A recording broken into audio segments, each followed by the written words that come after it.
Hello guys, ayan, tuturuan ko kayo kung paano gawing herbal medicine itong hinog na ampalaya.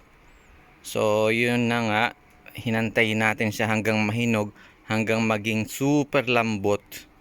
Ayan, para gawin nating herbal medicine. Ito ay mabisang gamot para sa mga maraming karamdaman. So dito sa turkey, instead na kainin yan na pang-ulam, ginagawang herbal medicine. So ito na nga ang ating ampalaya. Nakuha na natin. Tatanggalin lang natin ang buto at pwede nyong kainin yung pulang yan. Kasi mayaman yan sa enzymes.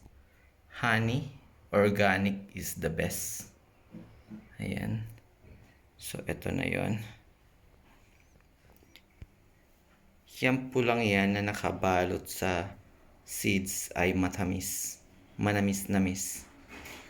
So, yun na. Tapos na nating hiniwa. So, ganito na siya.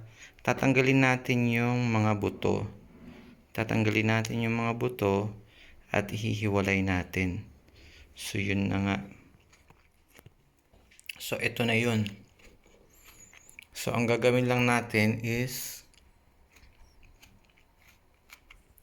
dudurugin natin siya ng pinong-pino. Hindi naman pinong-pino, dudurugin lang natin. So ayan na-mash na natin ang ampalaya. So ang gagawin natin is ilalagay natin to sa garapon, 350 ml. So ito pala, yung nakabalot na red na yan sa buto, is pwede nyong gamitin sa mukha nyo. Kasi nga mayaman sa enzymes yan. Maganda rin to na ipakain sa mga bata. Lalo na yung mga bata mayroong bulati sa tiyan. Yan pulang yan, di ba may buto sa loob niyan. Kagaya nito, ayun yung buto sa loob. Itabi nyo yung buto para may pantanim kayo sa susunod na season. So, etong gamot na to is gamot sa bituka. Di ba may mga tao na may mga sakit sa bituka, may mga maraming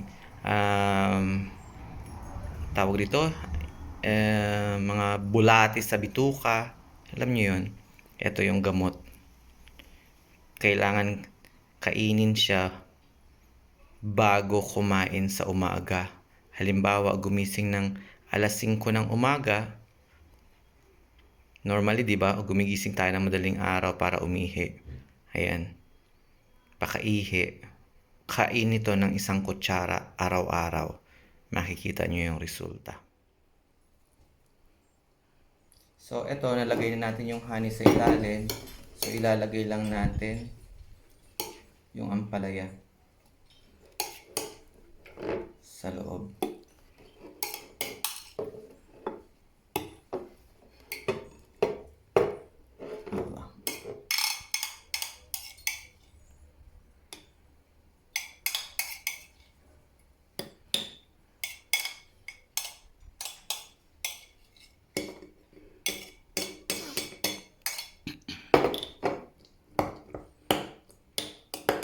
Kailangan nating haluin.